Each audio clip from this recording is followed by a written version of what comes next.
با چی خالی کنم هر شب، یه بغضی قده کوه، شبایی که بغل کردم یه قاب عکس بیروح،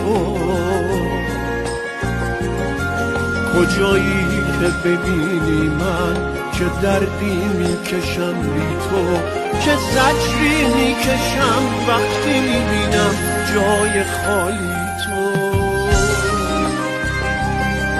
تو رفتی خاطرات تو، رفیق عشق چشمانم، در و دیوار این خونه غریبی میکنن با من.